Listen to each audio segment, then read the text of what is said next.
आचार संहिता लगी हुई है।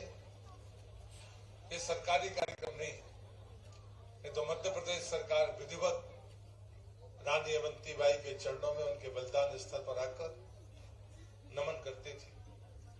जब मैं युवा मोर्चे में था, मेरी उम्र 25-26 साल होगी, तब मैं पहली बार इस जमीन पर धरती पर आया था। तब एक चबूतरा होता था और आगे कुछ झोपड़ियां बनी थी।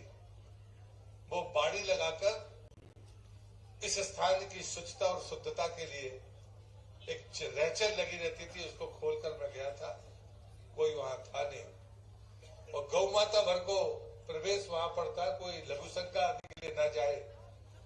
यहाँ के लोगों ने रानी अवंतीबाई के इस पुण्य स्थान को अपने तप से सींच कर सुरक्षित रखा। मैं उनके भी चरणों में नमन करता हूँ। तब कोई रानी अवंतीबाई के बलिदान के स्तर के बारे में जानता नहीं था।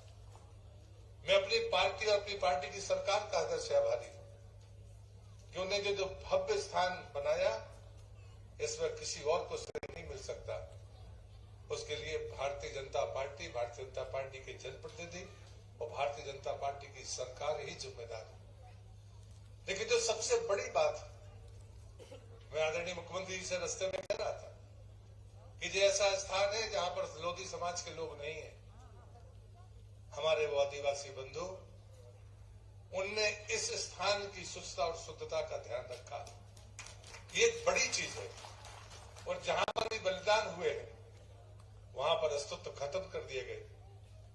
और इसे मैं एक उदाहरण देता हूं रामायण का, कि जब भगवान राम युद्ध जीते रावण को मारने के बाद, चंद्र के नेतृत्व में सारे देवता आए और उन्होंने कहा कि हम कुछ, आपने इतना बड़ा काम किया है, हम आपको कुछ भी देने के लिए तत्पर हैं। जब सामूहिक रूप से देवों ने ये प्रार्थना राम जी से की, तो राम जी ने सिर्फ एक ही बात कही थी, मेरे साथ में जो वानर इसमें शहीद हुए, उनको अगर जीवित कर सकते हो तो कर देना। मित्र, जो कहानी मैं इसलिए कह रहा हूं कि जब भी कोई वीर गति प्राप्त करता है, कोई पुण्य कार्य के लिए अपना जीवन समाप्त करता है, तो उसकी जीवनी उसकी आयु से बड़ी हो जाती है। रानी अवंतीबाई की उम्र बहुत छोटी थी। वर्षों तक, शताब्दी तक, देश की आजादी के 25-30 साल बाद तक भी रानी अवंतीबाई की चर्चा नहीं हुई। लेकिन जो अंग्रेज अफसर उनसे पराजित हुआ, बेइज्जत हुआ, उसने अपने हाथ से अपनी डायरी में लिखा कि रानी ने मेरे मुंह पर लात मारी, गर्दन पर तल रखी हुई तलवार मेरे अभय मांगने से उसने मुझे छोड़ दिया। ये किसी और ने नहीं लिखा, उसने लिखा जो अंग्रेज अधिकारी था। मुझे लगता है कि जीवन में ये चीजें हैं जो हमारी आने वाली पीढ़ी को जानना होगा। आदरणीय डॉक्टर साहब पहले शिक्षा मंत्री थे, शिक्षा मंत्री से ज्यादा वो स्वाध्यायी है। जितना इतिहास और संस्कृति के बारे में डॉक्टर मोहन यादव जी का अनुभव है, मैं मानता हूं कि वो काफी पढ़ने लिखने वाले व्यक्ति है। लेकिन ये सच है। समाज के लोगों को भी मैं धन्यवाद करता हूं, दूर दूर से आकर वो यहाँ पर आकर अपना कार्यक्रम करने का उपक्रम करते हैं। मुन्ना भैया मेरे छोटे भाई है, लेकिन वो नियमित आते हैं, मैं तो नियमित नहीं आया। सरकारी कार्यक्रम में एक बार आया हूँ कुल, बाकी जरूर मैं इस स्थान पर आया हूँ।